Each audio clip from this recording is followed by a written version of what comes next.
ಉತ್ತರ ಪ್ರದೇಶದ ಬುಲ್ಡೋಸರ್ ನೀತಿ ಇದೀಗ ಮತ್ತೆ ಸುಪ್ರೀಂ ಕೋರ್ಟ್ ಕೆಂಗಣ್ಣಿಗೆ ಗುರಿಯಾಗಿದೆ. ಸೂಕ್ತ ಕಾನೂನು ಪ್ರಕ್ರಿಯೆ ನಡೆಸದೆ ವಕೀಲ ಸೇರಿ 5 ಮನೆಯನ್ನ ಕೆಡವಿದ ಉತ್ತರ ಪ್ರದೇಶ ಸರ್ಕಾರ ಮತ್ತು ಪ್ರಯಾಗ್ರಾಜ್ ಡೆವಲಪ್ಮೆಂಟ್ ಅಥಾರಿಟಿ ವಿರುದ್ಧ ಕೋರ್ಟ್ ತೀವ್ರ ಆಕ್ರೋಶ ವ್ಯಕ್ತಪಡಿಸಿದೆ. ಸರ್ಕಾರ ಮತ್ತು ಸ್ಥಳೀಯ ಪ್ರಾಧಿಕಾರದ ನಡೆಯನ್ನ ಅಕ್ರಮ ಮತ್ತು ಸಂವೇದನಾಶೀಲ ರಹಿತ ಅಂತ ಕರೆದಿರುವ ನ್ಯಾಯಾಲಯ ಮನೆ ಕಳೆದುಕೊಂಡ ಪ್ರತಿಯೊಬ್ಬರಿಗೂ 6 ವಾರಗಳ ಒಳಗೆ ತಲಾ 10 ಲಕ್ಷ ರೂಪಾಯಿ ಪರಿಹಾರ ನೀಡೋದಕ್ಕೆ ಸೂಚಿಸಿದೆ. ಜೊತೆಗೆ ಮನೆ ನೆಲಸಮವಾದ ವೇಳೆ ಪುಟ್ಟ ಬಾಲಕಿಯೊಬ್ಬಳು ತನ್ನ ಮನೆಯಿಂದ ಪುಸ್ತಕ ಹಿಡಿದು ಓಡ್ತಾ ಇರುವ ವಿಡಿಯೋ ಪ್ರಸ್ತಾಪಿಸಿರುವಂತ ನ್ಯಾಯಪೀಠ ಇಂಥ ದೃಶ್ಯಗಳು ಎಲ್ಲರ ಮನಕಲುಕುತ್ತವೆ ಅಂತ ಹೇಳಿದೆ.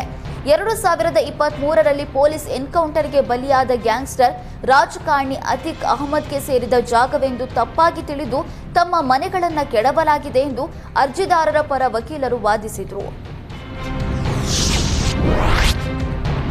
ಬೆಲೆ ಏರಿಕೆಯಿಂದ ಕಂಗಾಲಾಗಿರುವ ಜನರಿಗೆ ಕೇಂದ್ರ ಸರ್ಕಾರ ಶುಭ ಸುದ್ದಿ ನೀಡಿದ್ದು, ವಾಣಿಜ್ಯ ಬಳಕೆಯ ಸಿಲಿಂಡರ್ ದರದಲ್ಲಿ 41 ರೂಪಾಯಿ ಇಳಿಕೆ ಮಾಡಿದೆ.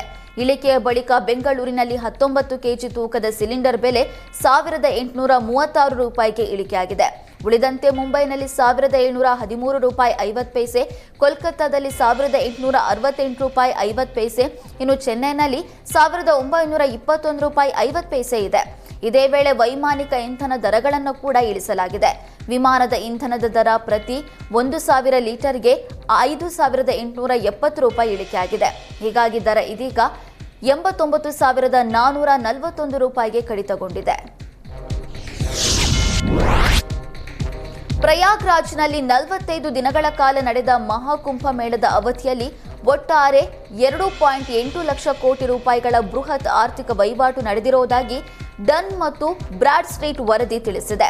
ರಸ್ತೆ ಸಾರಿಗೆಯಿಂದ 37,000 ಕೋಟಿ ರೂಪಾಯಿ, ರೈಲ್ವೆಯಿಂದ 17,700 ಕೋಟಿ ರೂಪಾಯಿ ವಹಿವಾಟು ನಡೆದಿದೆ.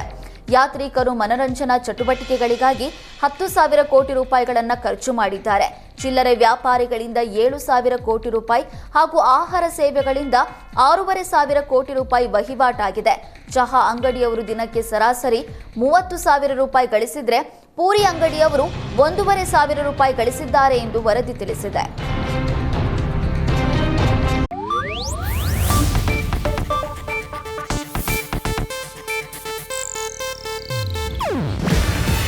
ಇದು ಏಷ್ಯಾನೆಟ್ ನ್ಯೂಸ್ ನೆಟ್ವರ್ಕ್ ಪ್ರಸ್ತುತಿ.